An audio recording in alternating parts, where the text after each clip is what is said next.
Hi, and welcome back to Whitetail Acres Farm. So, there are many reasons why we decided to buy our farm. One of those reasons was our desire to take control of our food supply. Not only having a sense of security in the event of an emergency, flashing back to the days of COVID and empty shelves, I know a lot of us remember that, but also for the quality of the food. There's no secret that most food in the grocery store are filled with dyes and chemicals and basically just do more harm than good. So, we've been on a journey to start growing and preserving everything we can. We had an awesome pantry built right near our kitchen, and it holds all of our home canned goods and more. We haven't fully phased out of the grocery store foods, but little by little, we're replacing what we can.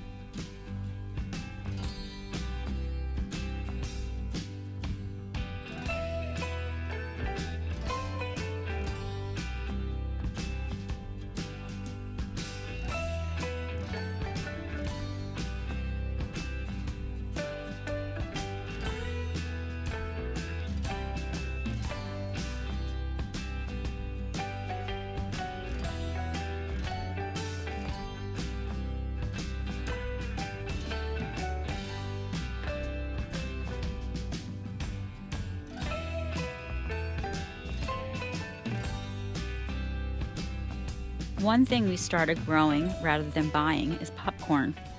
It's unbelievably easy to grow.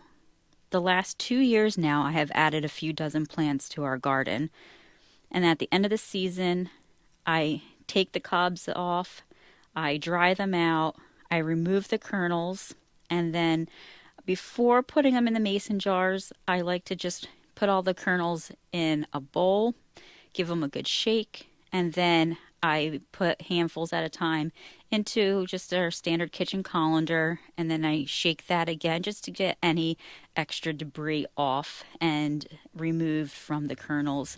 So that way there's just nice, clean kernels going into the mason jars for storage.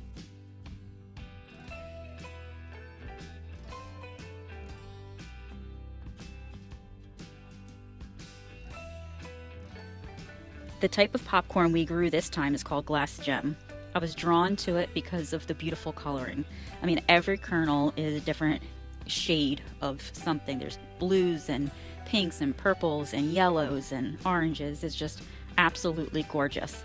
So I thought it'd be really fun to grow, and it'd be really neat just to have on our shelves in the glass container, and then be really fun when we go to take them out to actually pop them and eat them.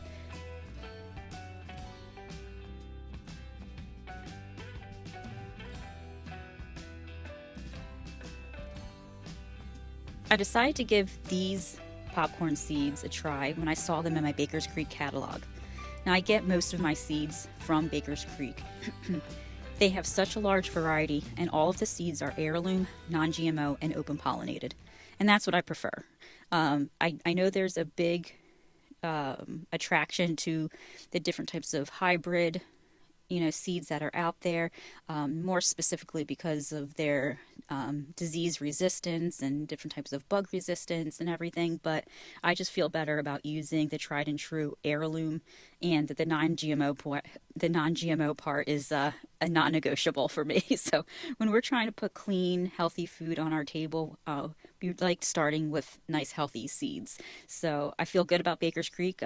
They're not sponsoring this video, but I have to give them the kudos for having really good product. So anyway, I always get a very large harvest from their seeds too, and I just like trying new things that I see in their catalog. And the popcorn was one of them that caught my eye, and I figured why not? And we've had success with it, so it's something that has now permanently replaced a store-bought item. So we're really excited about that.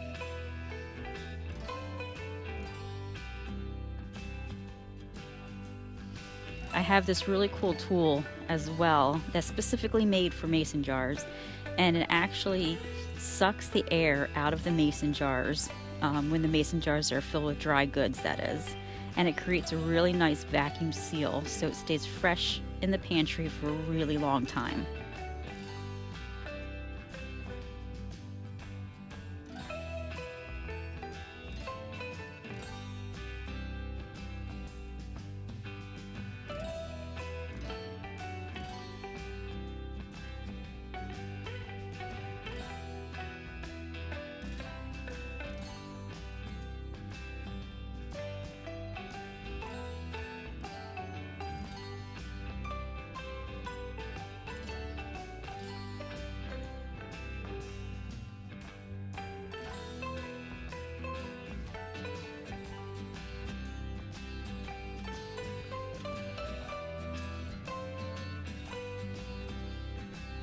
We love making our own homemade bread too, and have been making a lot more of it lately.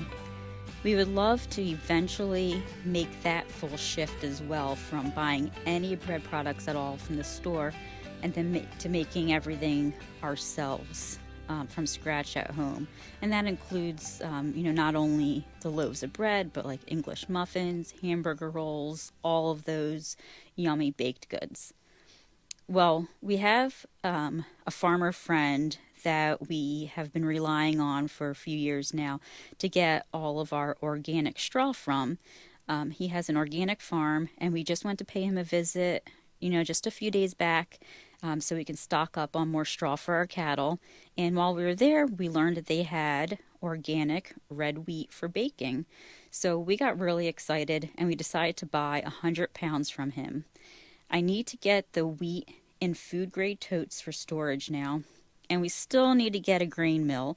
So if you have any suggestions on a grain mill that we should get, we would love to hear it. So please drop us a note in the comments.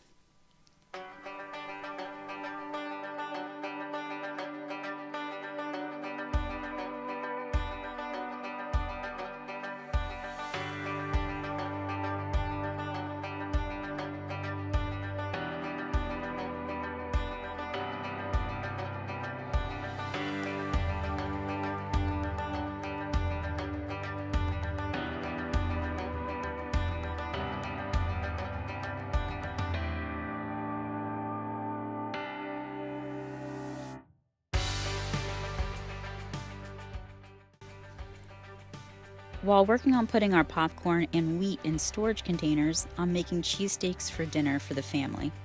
It's a nice, quick, and easy meal when I'm trying to get projects done in the evening. We're using the chipped beef from one of the steers that we raised. I still feel so blessed and excited when cooking with our own meat. It really tastes so much better than store-bought, and it makes me feel so good knowing it's healthy and nutritious. We don't have homemade rolls yet to use, but hopefully on a future video, I'll be able to share that we succeeded on that venture too.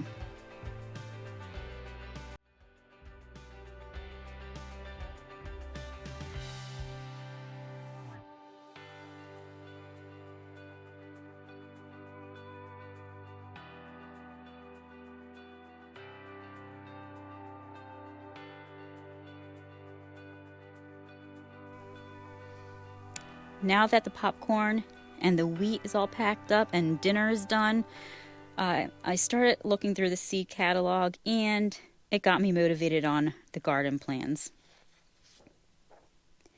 Every year around this time, there are steps to my process. First, I will review a list of all the plants and herbs. It's a list of things that I have already grown and some plants that I would like to try. I'll look through that list and I'll decide what we'll add to the garden this coming season. I have also been working on my monthly planner. This is where I have my month-to-month checklist of everything farm related, from when to start seeds indoors, when to direct sow seeds, when to transplant them, and then also things that we need to do, like caring for the hay fields, when we need to fertilize, when we need to bale, when we're going to get more animals, when we're going to have animals processed, and just different projects that we need to tackle throughout the year.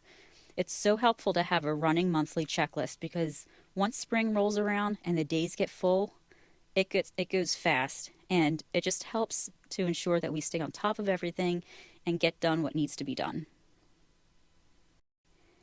As I decide on the plants we want to grow and I add them to my monthly calendar, I will go through my seed binders to inventory them and make sure I have enough seeds left. If I seem to be running low, or I feel that seeds that are left, might be a little older and risk not being viable, I will add them to my shopping list. Once I have my full shopping list together, I'll order them all at once on the Baker's Creek website. I'm also a very visual person, so I can't just have a list of plants to grow. I need to map it out on my blueprint, as I call it. I basically created a layout of the garden in Microsoft PowerPoint, and I have fun noting where I think I may want to grow each plant in the garden, taking into consideration things like the number of plants of each type that I need, how tall they get, how wide they get, which ones need a trellis, how much sunlight they need, taking all those things into consideration and then trying to map it all out. Over the next couple months, I will labor over this layout just until I feel really good about it, and then I'm ready to actually bring it to life in the spring. Well, I think that's everything we are going to tackle today. I appreciate you being with us. I hope you enjoyed the video and maybe got a little bit more motivated yourself to, start taking control of your own food supply little by little. It doesn't need to be drastic, but just making little changes here and there will add up and you will be so glad. And maybe you even got a little bit more motivated to start planting your own garden this year. And I really commend you and I wish you the best.